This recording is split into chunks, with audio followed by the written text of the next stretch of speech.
जय हिंद दोस्तों। आप जानते ही हैं कि अभी पूरे वर्ल्ड में टैरिफ वार चल रहा है। जब से डोनाल्ड ट्रंप अमेरिका का राष्ट्रपति बना है तब से क्या हुआ है कि वो हर देशों पर अलग अलग तरह का टैरिफ लगा रहा है कि हमारे यहाँ सामान बेचोगे भेजोगे तो इस प्रोडक्ट पे इतना लगेगा, इलेक्ट्रॉनिक प्रोडक्ट पे इतना लगेगा, फूड प्रोडक्ट पे इतना लगेगा, कपड़े का प्रोडक्ट पे इतना लगेगा। मतलब वो हर ये नहीं कि भारत के साथ ही कर रहा है। भारत के साथ आपने देखा होगा कि 25 से लेकर 50% तक टैरिफ उसने लगा दिया, जो बहुत बड़ा एक तरह से देखा जाए तो ज्यादती है, जुर्म है। दूसरा क्या है कि रूस को भी धमकी देता रहता है, ईरान को भी धमकी देता रहता है, बहुत सारे कंट्री को धमकी देता रहता है, जो भी उसके आसपास के कंट्री है या फिर जिसको उसने कर्ज दे रखा है सबको धमकी देता रहता है। लेकिन चाइना उसके बात में नहीं आता, क्योंकि चाइना उससे बहुत कम ही कारोबार करता है। चाइना पर्सनली स्ट्रांग हो चुका है।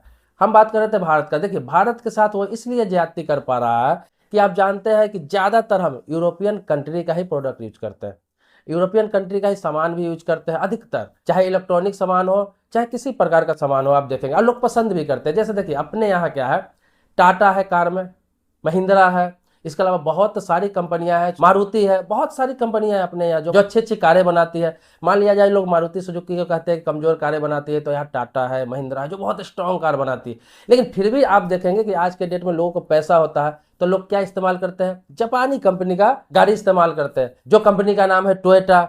इसके अलावा आप देखिए पेट्रोल, निसान पेट्रोल का आपने नाम सुना होगा, कितनी महंगी गाड़ी है, तो वो सब जापानी कंपनी है। इसके अलावा मैं आपको बता दूं मारुति के साथ सुजुकी भी है, वो भी जापानी कंपनी है। इसके अलावा आपको बता दूं रेनॉल्ट हो गया, ये भी जापानी कंपनी है। होंडा हो गया, ये भी जापानी कंपनी है। हुंडई हो गया, जापानी कंपनी है। गाड़ियों के मामले में पूरे अपने यहाँ राज कर रहा है कौन, जापान। बाकी इलेक्ट्रॉनिक के मामले में अमेरिका राज कर रहा है, सोशल प्लेटफॉर्म के मामले में अमेरिका राज कर रहा है। मतलब अपने देश में हर सेक्टर में दूसरा राज कर रहा है। लोगों के पास पैसा होता है, विदेशी कंपनी का गाड़ी खरीदता है, विदेशी कंपनी का मोबाइल खरीदता है, विदेशी कंपनी का प्रोडक्ट यूज करता है, और स्वदेशी स्वदेशी का हम लोग नारा गाते रहते हैं। अगर देखा जाए तो देशी जो यूज करता है ओरिजिनल में, तो यहाँ के आम लोग यूज करता है, गरीब लोग यूज करता है, जो पैसे वाले लोग हैं अक्सर विदेशी कंपनी का ही प्रोडक्ट यूज करता है। तो कैसे हमारा देश स्वदेशी होगा? इसी का फायदा अमेरिका उठा रहा है। उसको पता है कि हमारा सामान तो वो खरीदेगा ही खरीदेगा। अब उसका सामान अगर हमारे देश में बिकेगा तो मैं इतना टैरिफ लगाऊंगा, इतना टैक्स लगाऊंगा, और हम उसका कुछ नहीं कर सकते क्योंकि हम तो उसका प्रोडक्ट यूज करेंगे ही करेंगे, क्योंकि हमारे यहाँ कोई अच्छा चीज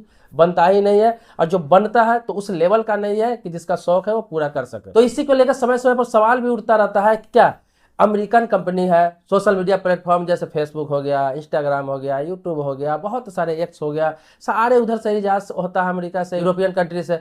तो क्या ये सबको भी अमेरिका बंद कर सकता है, या फिर ऐसा कोई टैरिफ इस पर लगा सकता है कि आने वाले समय में इसको बंद हो जाए, या फिर इस पर परेशानी आ जाए, या फिर इससे अभी लाखों लोग, अपने देश के लाखों तो कम बोला करोड़ों लोग ऐसे हैं जो इन प्लेटफॉर्म से पैसा कमाते हैं। आप यूट्यूब देख लीजिए, फेसबुक पेज देख लीजिए, इंस्टाग्राम देख लीजिए, इन सभी से लोग लाखों में इनकम करते हैं आज अपने देश में।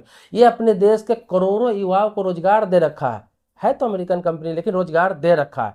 तो क्या है, ये कभी भी अमेरिकन कंपनी है तो भारत सरकार कभी भी इस पर रोक नहीं लगा सकती है, भारत में बैन नहीं कर सकता है, क्योंकि इसको टक्कर देने के लिए हमारे देश में ऐसा कोई प्लेटफॉर्म नहीं है, कोई भी नहीं है।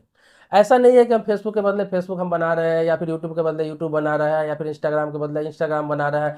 अगर बना भी रहे हैं तो उतना पैसा नहीं दे पाएंगे जितना लोग कमा पा रहा है, अमेरिकन कंपनी दे रहा है। तो ये तो दूर तक भूल जाइए कि ये कभी बंद होगा इंडिया में। भले ही अपना इजाद किया जा रहा है, सरकार ने कहा है कि अपने देश में इससे करोड़ों लोग जुड़े हुए हैं, और बहुत सारे लोगों का जो रोजगार जुड़ा हुआ है। जितना सरकार रोजगार नहीं दे पा रही है, उतना लोग सोशल मीडिया से जुड़ के आजकल रोजगार कर रहे हैं। तो इसीलिए ये टैरिफ बार चल रहा है ना, तो हमें बर्दाश्त करना पड़ेगा। भारत को बर्दाश्त इसलिए करना पड़ रहा है कि भाई हमारा प्रोडक्ट तुम्हारे यहाँ बिक रहा है, तुम टैरिफ लगा सकते हो, लेकिन तुम्हारा जो प्रोडक्ट है हमारे यहाँ बिक रहा है, हम ज्यादा टैरिफ नहीं लगा सकते, हम उसको बंद नहीं कर सकते, हम यहाँ से उसको भगा नहीं सकते, क्योंकि उससे हमारा फायदा जुड़ा हुआ है। लेकिन हमारा सामान अमेरिका में नहीं बिकेगा तो उसको कोई फर्क नहीं पड़ता। उसको लाखों लोग, लाखों कंपनी है जो वहाँ प्रोडक्ट बेचने के लिए तैयार हो जाती है। तो कहने का मतलब ये है कि इसके लिए देश के लोगों को सहयोग करना चाहिए। आप जैसे कि कोई सामान खरीदते हैं, कोशिश करिए अधिक से अधिक कि भारतीय उत्पादों को खरीदिए। जैसे आप कार खरीदते हैं तो कोशिश करिए कि भारत की जो कंपनी है उस ब्रांड का हम लें।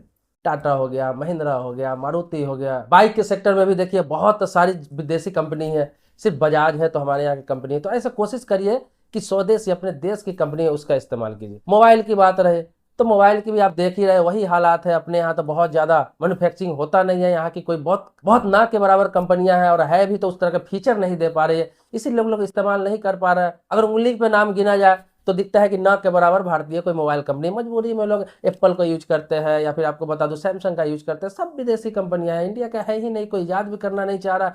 अब क्या है, आज की युवा क्या है कि यहाँ पर होता क्या है कि थोड़ा सा टेक्नोलॉजी की ज्ञान हो जाता है, आईआईटी किए रहते हैं, आईटी किए रहते हैं, सॉफ्टवेयर के बारे में जानकारी होती है, कुछ भी इजाद करना हो, नया स्टार्टअप करना हो, वो पैसे के लालच में अमेरिका चले जाते हैं, ब्रिटेन चले जाते हैं, यूरोपियन कंट्री चले जाते हैं, क्योंकि उस तरह का उनको यहाँ पर सैलरी नहीं मिल पाता है, उस तरह का पैकेज नहीं मिल पाता है, या फिर कोई स्टार्टअप करते हैं तो उस तरह का सरकार की तरफ से सहयोग नहीं मिल पाता।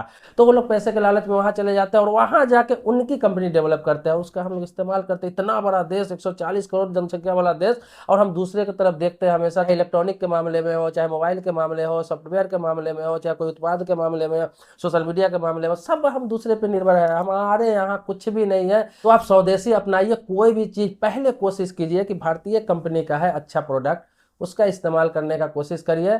अगर ना मिले तो मजबूरी में विदेशी कंपनी का प्रोडक्ट आप ले सकते हैं, लेकिन कोशिश करिए कि अपने देश का ही प्रोडक्ट यूज करें। दूसरा क्या है कि जो आज के युवा, जिसको टेक्नोलॉजी की जानकारी है, जो सोशल मीडिया इजाद कर सकते हैं, जिनको बहुत सारी चीजें अभी स्टार्टअप कर रहे हैं, वो इंडिया से ही करें, इंडिया को मजबूत बनाए। सिर्फ नारा देने से नहीं होगा, स्वदेशी स्वदेशी से भारत माता की जय करने से नहीं होगा, मेरा भारत महान कहने से नहीं होगा, इसके लिए कुछ करना है भी होगा।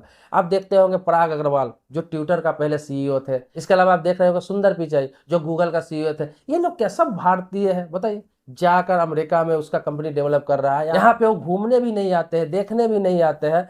ऐसे ऐसे अगर लोग करने लगे और देखे कि भारत विश्व शक्ति बन जाएगा, तब तो संभव नहीं है। इसके लिए ऊपर लेवल से लेकर नीचे लेवल तक के लोगों को सहयोग करना होगा। सारी चीज सरकार पे आप छोड़ देंगे तो यह संभव कभी नहीं हो सकता है कि सरकार हर चीज आपको इजाद कर दे। याद आपको करना है, सरकार आपको सहयोग करेगी।